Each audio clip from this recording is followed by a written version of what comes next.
男人将领法度森严，今日打不成了。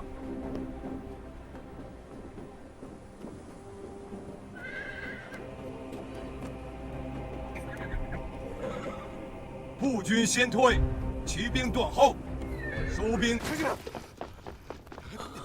好生说话，说仔细了。这，贼军来了，东面。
传令全军据城10里下寨，事后前出200步，遮蔽大军左翼。叫弟兄们都小心点儿，那城里怕是有古怪。走，杀！杀！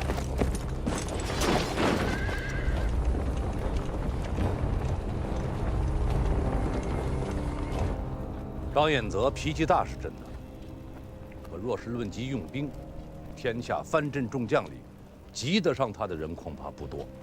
想让他大义轻敌，吃上一个小亏，怕是痴心妄想了。贼众虽远来疲惫，一开交错，却是无懈可击。张彦泽9掌容击，先帝与当今2代天子厌极了他，却始终不夺他的兵权。果然有些道理。今日打不了仗了，让儿郎们谨慎些。哦，张逆没有攻城，他9掌容击，不拘于这一时半刻。城内如何？回禀领公，钱粮、民役诸事都已安排妥当。自今夜起，京师恢复宵禁。不过1个白日，如此已是不易。民状如何？回禀令公，昨日入城的民状已编户7000有余，聚成了70个壮都。也还罢了。各邦国结镇使馆可有异动？回禀灵公，两边的随员都已打散，编入了亲军。行馆那边，桑相公于晚间时分已经过去安抚了。桑国桥，周礼有云：“邦交者，问也，聘也。”如今，贵国天子弃国，北朝大军逼临京畿，公卿必位，人心思变，鼎益之机只在选种之间。冯国公酷命老臣，上不能奉君王安社稷，下不能治六军抚黎庶，竟然逼废国礼，拘禁使臣，驱使上国之士如遇奴仆。国乔相公此来是问言，是聘言？徐鼎臣，你依旧是只有这些废话吗？礼崩乐坏的是大晋，不是大唐。那若是杜重威将河北州郡举手奉于北国呢？先帝做得，杜令公自然也做得。杜重威能卖河北株洲，却未见得敢卖河南。桑某敢。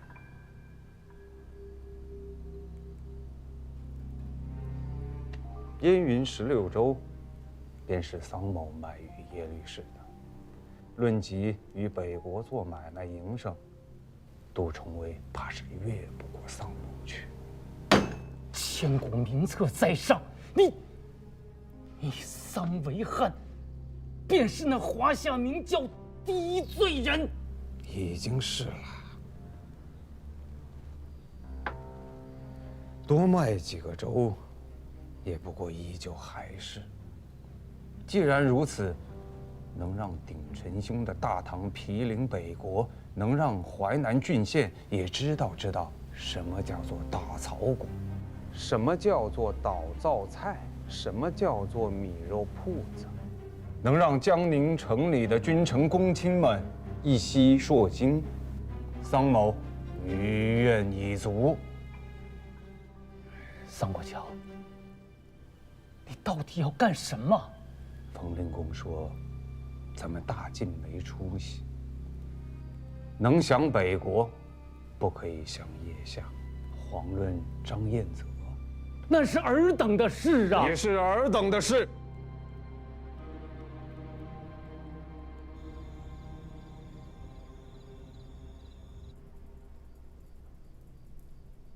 国乔，辛苦了。持国秉政，桑某不及令公；卖国求荣，令公不及桑某。徐铉答应了。契丹天子驾抵京师之前，南唐不会与杜重威和张彦泽交通往来。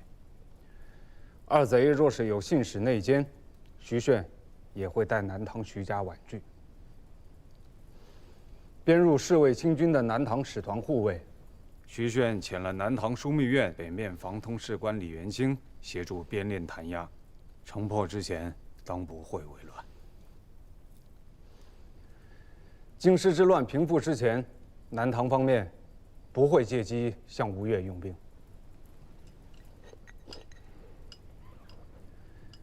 下官水丘替大王谢过曾相公。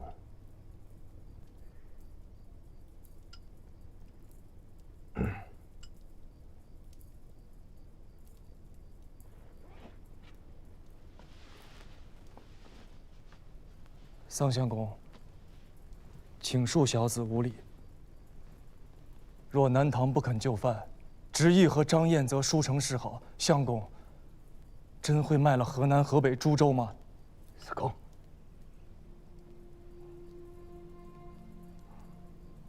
自非我等藩臣可知。水丘公，我想知道答案。以前郎所思，桑某是该卖还是不该卖啊？小子不知道。小子自幼束发受教，读了许多圣人诗书。夫子著《春秋》，乱臣贼子惧。可不管怎么说，卖国纳土总是不对的，是吧？前郎既知是非，今日又何必再有此问呢？若在杭州时，此事无可争议，必然是不对的。然则，自此番中原之行以来，小子却是越来越糊涂了。原本以为的是非，似是而非。及至今日，方才听了相公所言所为，小子心中浮现出是非二字，竟突然觉得，此时来问及是非，如问鸡鸣，何不食肉糜？荒天下之大谬。为何会如此想？小子也不知道，只是心中一时疑惑，便问了出来。还望相公恕罪。年轻真好啊。相公说什么？没什么。桑某吃长一些岁月，见识阅历稍过于前郎。郎君可愿信桑某一言？愿听相公良言。是非是有的，一定是有的。千秋史册在上，江山梨树在下，此事万古不易。无论因何人何事何等情由，卖国求荣，将16州军民土地拱手奉与耶律氏，使华夏故土卑视穷庐，祖宗故人皆从左任。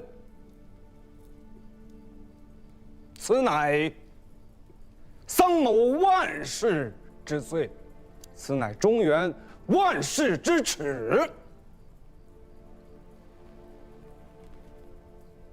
翌日，若有人与郎君言，先帝迫于形势，桑某无奈为之，请郎君莫要犹疑，当即扑杀此僚，与世人除此奸恶。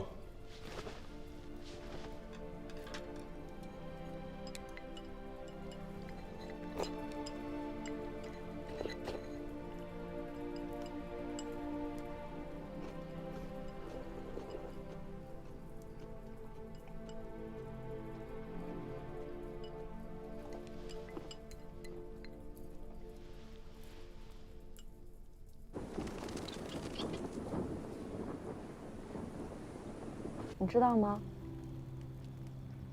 人死在海里，身子不会沉下去，身体会被海水泡得肿胀发白，然后就那么飘在海面上，被那些大鱼小鱼争食，生生世世不得入土。眼下这个京城，就是这艘大船。这艘船上的人，有的人在系缆绳，有的人在补破缺，有的人在补帆网，有的人在摇橹桨。而你，一个没有见过风浪的世家公子，手不能提，肩不能担，你又能做什么呢？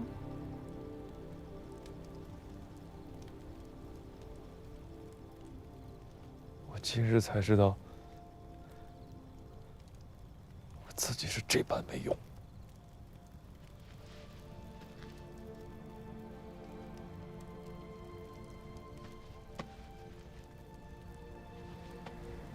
其实啊，这世上哪有那么多晴天蓝海的英雄，多的是像你我这般无用的人。其实当无用的人也挺好的，至少每天不用想那么多有的没的。至于那些国家大计、是非礼仪、苍生福祉，就让那些有本事、有能耐的人去想去做就好。我们只要把眼前的人、眼前的事儿顾好了，便不枉此生。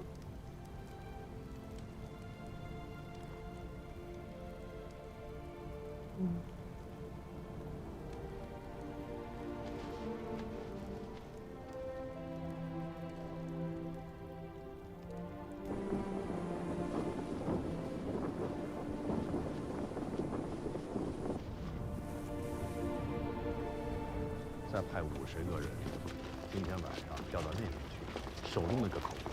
啊，好。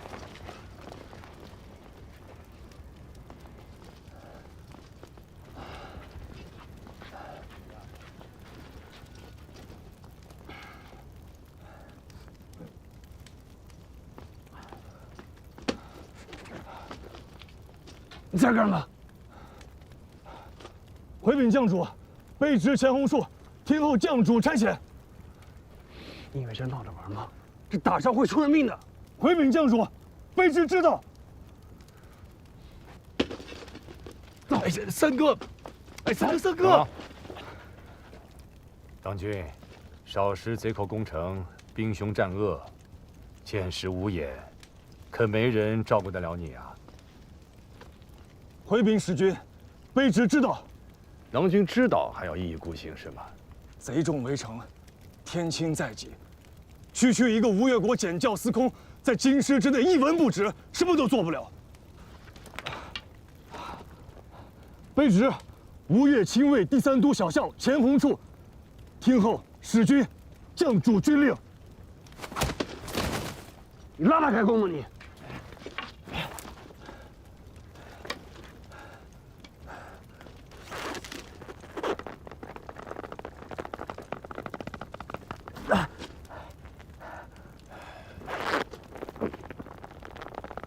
行了。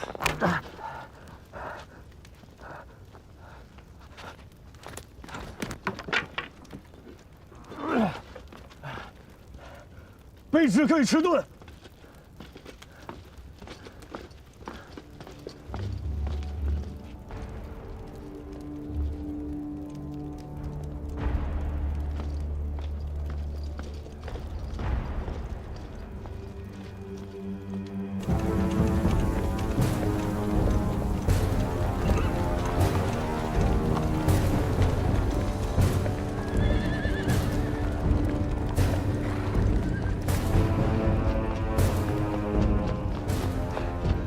大郎，探马来报，张力出营了。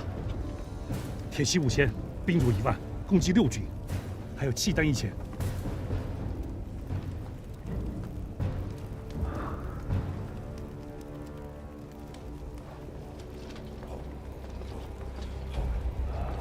传令下去，各指挥紧守城墙，无令擅自出营者立斩。大声宣号蛊惑军心者立斩。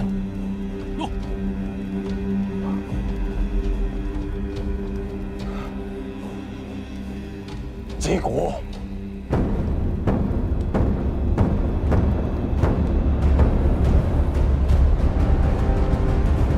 骑兵第1响掠宣阳门，第2响掠营出门，摆步慢守。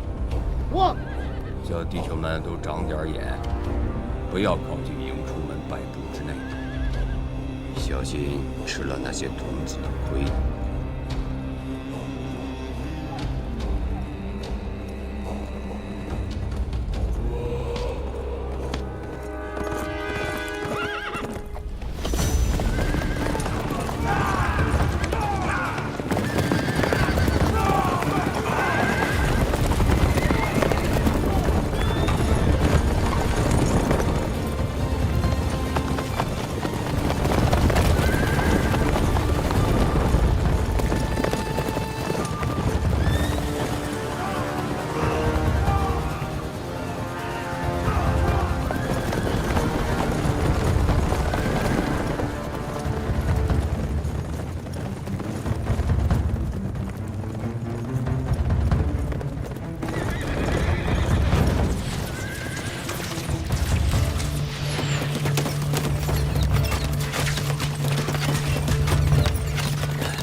1拳300到500步，3拳就是2到3里地啊！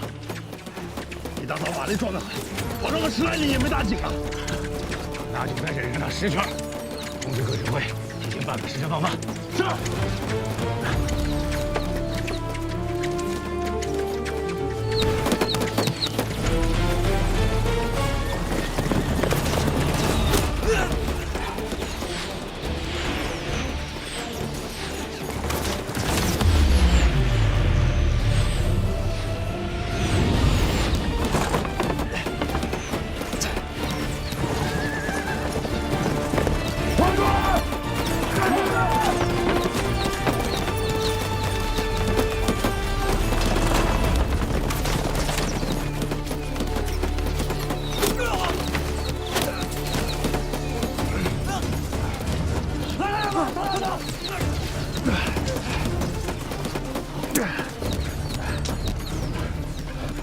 11个，少50辆，2个马军指挥都用过午饭了。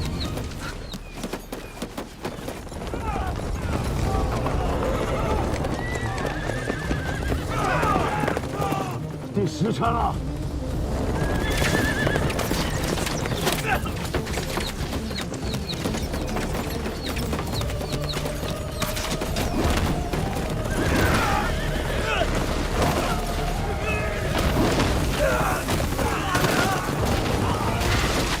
明军，让齐军回来。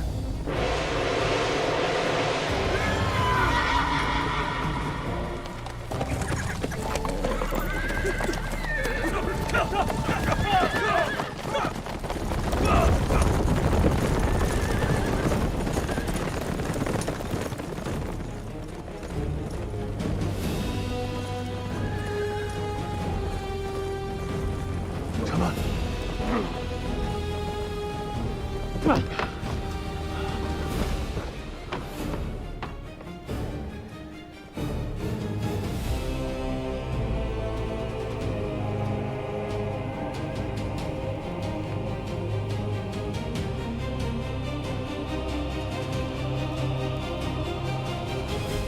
赌一把，赌一把。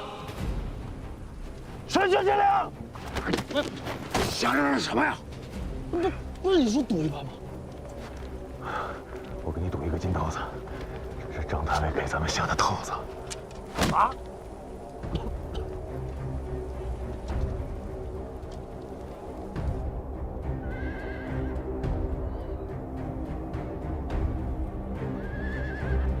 这手下倒是个有眼色。张太尉这番扭捏打扮，却遇到一个不解风情的憨郎君。男人将领法度森严，今日打不成了。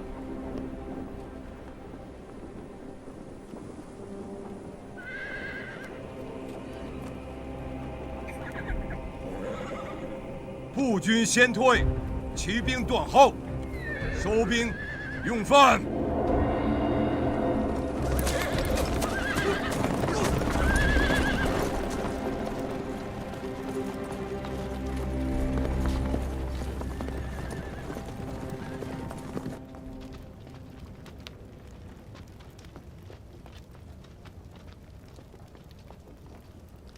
太尉，令郎此番错之，颇具大将风范啊！他日成就，不可小觑。不就是从头说到尾，死也不动他吗？咱们在城墙上不也是这般？司空说的是啊，小畜生担不得使君的谬赞呐。吃这饼还堵不住你的嘴呀！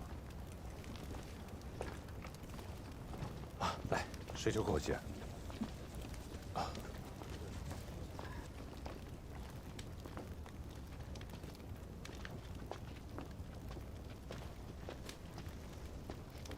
再给我一碗。要不是我当时及时拿盾挡住，他又得中一箭。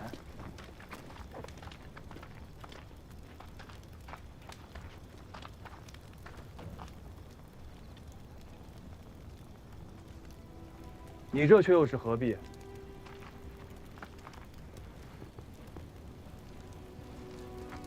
何必？人都死了，拜与不拜又有何用？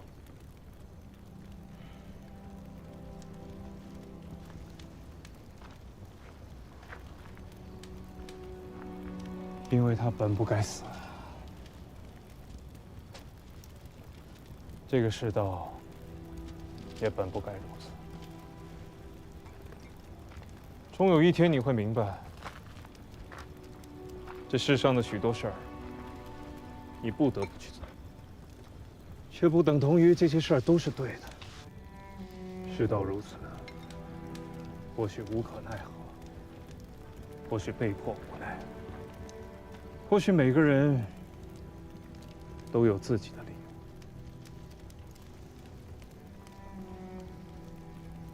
可是非总该是要有的，不管旁人如何说，如何看，自家心里一定要知道，这是错的。可世道的错，也是错。